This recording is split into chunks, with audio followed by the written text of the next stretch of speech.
লিল্লাহি মা ফিস সামাওয়াতি ওয়া মা ফিল আরদ ওয়া ইন তুবদু মা ফি আনফুসিকুম আও তুখফুহু ইউহাসিবুকুম বিহিল্লাহ লিল্লাহি মা ফিস সামাওয়াতি ওয়া মা ফিল আরদ।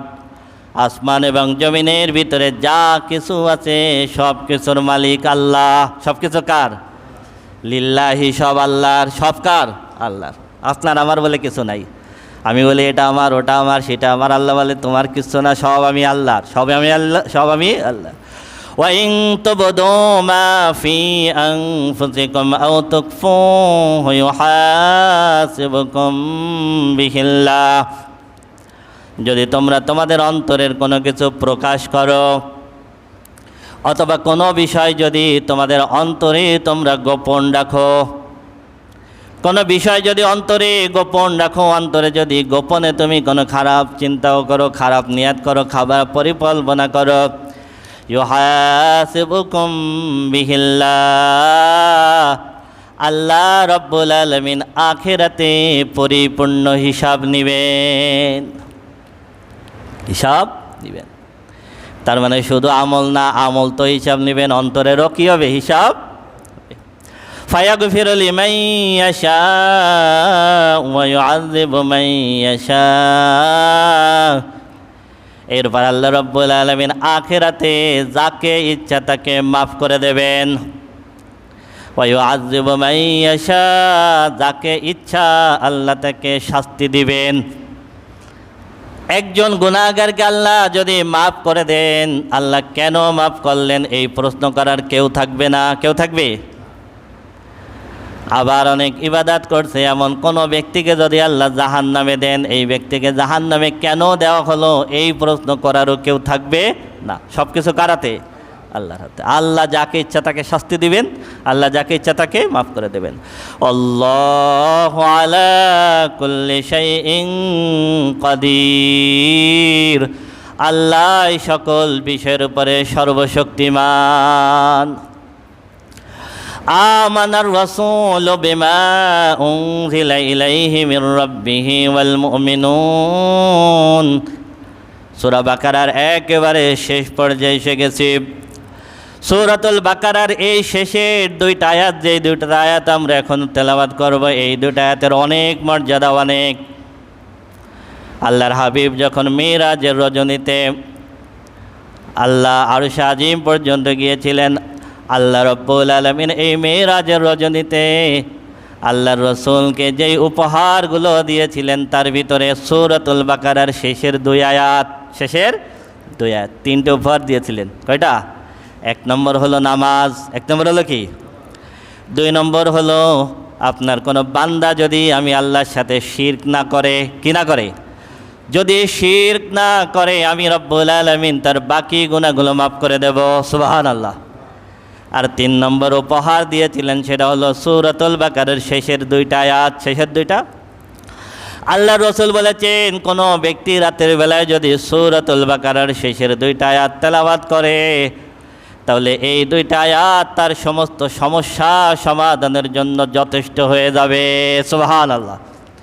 তার মানে যখনই কোনো বিপদে পড়বেন এই দুইটা আয়াত তেলাওয়াত করবেন। আল্লাহর হাবিব বলেছেন সব সমস্যার জন্য এই দুইটা আয়াত যথেষ্ট। সুবহানাল্লাহ। আমানার রাসূলু বিমা উনজিলা ইলাইহি মির রাব্বিহি ওয়াল মুমিনুন।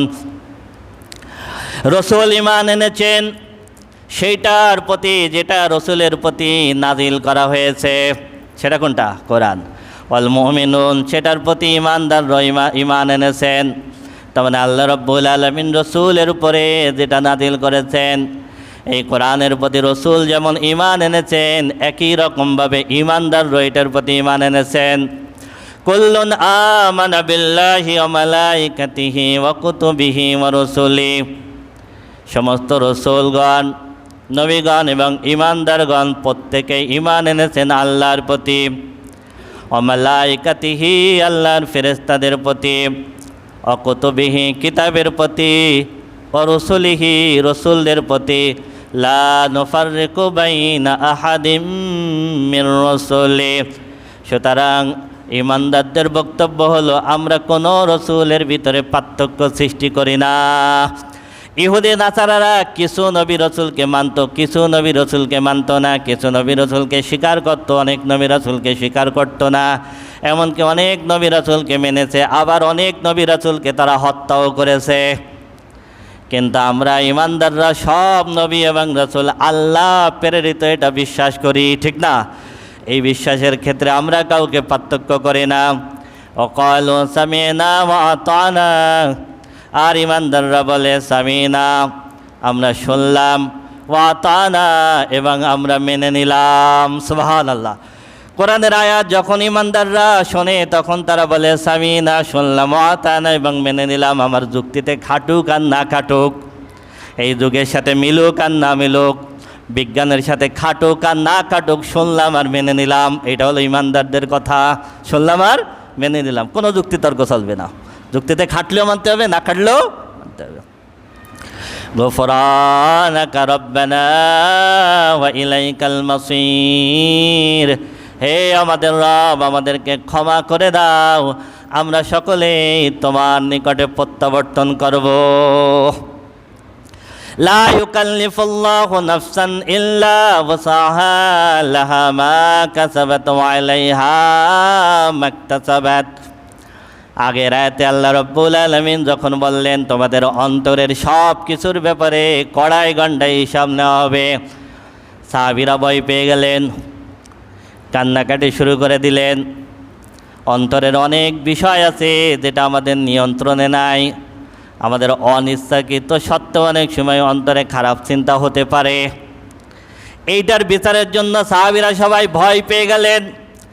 আল্লাহ রাব্বুল আলামিন তখন এই আয়াত নাযিল করলেন, লা ইউকাল্লিফুল্লাহু নাফসান ইল্লা ওয়াসাহা, তোমাদের সাধ্যের বাহিরে এমন কোনো নির্দেশ আল্লাহ তোমাদের উপরে চাপিয়ে দেন না। তার মানে সেইটার বিচার করা হবে যেটা তোমার নিয়ন্ত্রণে আছে, যেটা তোমার নিয়ন্ত্রণের বাইরে আছে, তোমার নিয়ন্ত্রণে নাই, ওইটার ব্যাপারে তোমাকে হিসাব দেওয়া। লাহা মা কাসাবাত ওয়া আলাইহা মাকতাসাবাত, তুমি সওয়াব পাবা সেইটার জন্য যেটা তোমার ইচ্ছাধীন, যেটা তুমি ইচ্ছা করে নেকির কাজ করো ওইটির জন্য তুমি সওয়াব পাবা। ওয়া আলাইহা মাকতাসাবাত, আর তোমার গুনাহ হবে ওইটার কারণে যেটা তোমার নিয়ন্ত্রণে থাকার পরেও তুমি গুনাহ করেছো, এইটার যেটা তোমার সাধ্যের বাইরে, ওইটার জন্য তোমাকে পাকড়াও করা হবে না। রব্বানা লা তুআখিযনা ইন নাসিনা আও আখতানা, হে আমাদের রব, আমাদেরকে মাফ করে দাও। রব্বানা লা তুআখিযনা, আমাদেরকে পাকড়াও করো না। ইন নাসিনা আও আখতানা, যদি আমরা ভুলে যাই, তোমার কোনো নির্দেশ যদি ভুলে যাই, আর ভুলে যাওয়া ছাড়াও পূর্বে যত ইচ্ছাকৃতভাবে অন্যায় করে ফেলেছি, নফসের মায়ায় পড়ে, শয়তানের দোকায় পড়ে, আল্লাহ তোমার কাছে ক্ষমা প্রার্থনা করতেছি। আল্লাহ আমাদের ইচ্ছাকৃত আর ভুলে যাওয়া অপরাধের কারণে আল্লাহ তুমি আমাদেরকে পাকড়াও করো না। রব্বানা ওয়ালা তাহমিল আলাইনা ইসরান কামা হামালতাহু আলাল্লাযীনা মিন ক্বাবলিনা, আল্লাহ তুমি আমাদের উপরে এমন কোনো কঠিন বিধান চাপায় দিও না যেই কঠিন বিধান পূর্ববর্তীদের উপরে আল্লাহ তুমি চাপিয়ে দিয়েছো। যেমন আল্লাহ বনি ইসরাইলের জন্য তাহারাতের নির্দেশ চাপিয়ে দিয়েছিলেন। মনে করুন আপনার এই কাপড় একটু নাপাক হলো, আমাদের শরিয়াতে এই কাপড় এখানে ধুয়ে ফেললে পাক হয়ে যাবে, কিন্তু বনি ইসরাইলের শরিয়াতে ছিল কাপড় যদি নাপাক হয় ওইটুকু কেটে ফেলতে হবে। কী করতে হবে? ধুলে কাজ হবে না, ওইটুকু কী করতে হবে? কেটে। বনি ইসরায়েলরা যখন বাছুর পূজা করেছিল, আমরা পিছনে আলোচনা করেছি, বাছুর পূজা করেছিল, আল্লাহ রাব্বুল আলামিন কঠোর তাওবা তাদের উপরে চাপিয়ে দিয়েছিলেন। তোমাদের তাওবা হলো অন্ধকারে একজন আরেকজনকে হত্যা করবা। 70,000 হত্যা হওয়ার পরে আল্লাহ তাদের তাওবা কবুল করেছিলেন। রব্বানা ওয়ালা তাহমিল আলাইনা ইসরান কামা হামালতাহু আলাল্লাযীনা মিন ক্বাবলিনা, আল্লাহ আমাদের সাধ্য নাই এমন কঠিন জিনিস যেটা পূর্ববর্তীদের উপর আল্লাহ তুমি চাপিয়ে দিয়েছো। আল্লাহ তুমি ওইরকম কোনো কঠিন জিনিস আল্লাহ তুমি আমাদের উপরে চাপাই দিও না। রব্বানা ওয়ালা তাহমিল আলাইনা ইসরান কামা হামালতাহু আলাল্লাযীনা মিন ক্বাবলিনা, রব্বানা ওয়ালা তুহাম্মিলনা মা লা তাকাতা লানা বিহি। আল্লাহ এমন বিপদাপদ, এমন কঠিন জিনিস আল্লাহ তুমি আমার উপরে চাপায় দেওয়া না, যেটার ভার বহন করার ক্ষমতা আমি রাখি না। অনেক সময় মনে হয় না এমন কঠিন বিপদ যাচ্ছে যেটা আর পারা যাচ্ছে না, এই সময় দোয়া করবেন রব্বানা ওয়ালা তুহাম্মিলনা মা লা তাকাতা লানা বিহি। আল্লাহ যেটার ভার আমি বহন করতে পারছি না, যেটা আমার জন্য কঠিন হয়ে যাচ্ছে আল্লাহ, সেটা তুমি আমার উপরে চাপাই দিও না আল্লাহ, তুমি আমার থেকে এটা সরাই নাও। ওয়াফু আন্না, আমার প্রতি তোমার দয়া করো আল্লাহ, আমার প্রতি তুমি দয়া করো। ওয়াগফির লানা, আল্লাহ তুমি আমাদেরকে মাফ করে দাও। ওয়ারহামনা, আমাদের উপরে তোমার রহমত নাজিল করো। আনতা মাওলানা, তুমি তো আমাদের অভিভাবক। দেখেন কত বিনয়ের দোয়া, আল্লাহ তুমি তো আমাদের অভিভাবক। ফানসুরনা আলাল কওমিল কাফিরিন, সুতরাং কাফের সম্প্রদায়ের বিরুদ্ধে আল্লাহ তুমি আমাদেরকে সাহায্য করো। সুবহানাল্লাহ। এই দোয়া দিয়ে আল্লাহ রাব্বুল আলামিন সূরাতুল বাকারা শেষ করেছেন। যাদের মুখস্থ আছে আলহামদুলিল্লাহ বেশি বেশি দোয়া পড়বেন, মুখস্থ না থাকলে চেষ্টা করবেন এটা মুখস্থ করার জন্য।